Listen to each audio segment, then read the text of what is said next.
Hello dear student. तो अभी हम डिस्कस कर रहे हैं इकोनॉमिक का पेपर एफ और B com B M S BAF B B I का। ठीक है, सारा इंपॉर्टेंट क्वेश्चन अपलोड कर दिया, जाके आप देख सकते हैं, और उसका प्लेलिस्ट भी बना के डाल दिया है। ठीक है, तो अभी अपन इकोनॉमिक्स का ऑब्जेक्टिव सॉल्व कर रहे हैं, तो थोड़ा देखते हैं कैसे ऑब्जेक्टिव आएगा अपने को, कैसे उसको क्रैक करने का है। तो पहला आया अपने को state with the reason it is true और फॉल्स। ठीक है, तो ट्रू और फॉल्स है। 14 है, अपने को 8-10 करना रहेगा जैसा क्वेश्चन में मेंशन रहेगा, तो एक बार क्वेश्चन अच्छे से पढ़ लेना। Demand curve face by a firm in monopolistic competition relatively inelastic नहीं है, वो इलास्टिक है, तो ये फॉल्स है।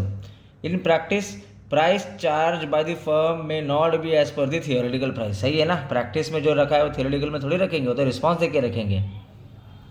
Public enterprises may charge a price equal to their MC marginal cost. True, yes. In case of marginal cost pricing an enterprise will never incur loss. False. Public enterprise may take profit selling some commodities. True. Marginal cost pricing does not apply to private monopoly. नहीं, false है, private को नहीं apply होता है। When government regulation is introduced, the average revenue curve of a monopolistic becomes the irrelevant. True. Pricing of a product should over cost alone. False. उसके ऊपर नहीं जाना चाहिए। Full cost pricing method has certain limitation. True. Yes, limitation है। The marginal revenue of product has two components. True.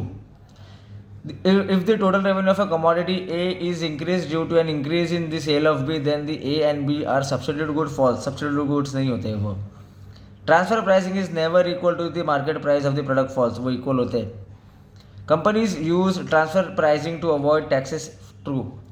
Transfer pricing is used to maximize the profit of only one unit of a firm. नहीं, one unit के लिए नहीं रहता है वो, तो ये false है।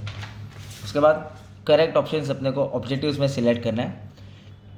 Marginal cost pricing is generally followed by public sector follow करता है। ठीक है, मार्जिनल कॉस्ट प्राइसिंग में भी charge for which of the following reason, किसके लिए है, तो वो मोनोपोली है, टू कंट्रोल मोनोपोली, इसके लिए वो प्राइसिंग चार्ज होता है, तो कंट्रोल करना है मोनोपोली को। While determining the full cost price the firm uses fully allocated average cost. ठीक है, विच of the following is not feature the full cost pricing method, तो मोस्ट पॉपुलर मेथड है वो उसमें नहीं आता है, फुल कॉस्ट प्राइसिंग मेथड में। Which price strategy use various class distinctions, तो प्रोडक्ट लाइन प्राइसिंग यूज होता है क्लास डिस्टिंक्शन के लिए। ठीक है, तो ऐसा कुछ ऑब्जेक्टिव्स आपको इकोनॉमिक्स में आएगा, देख लेना बच्चे लोग। Thank you so much, all the best.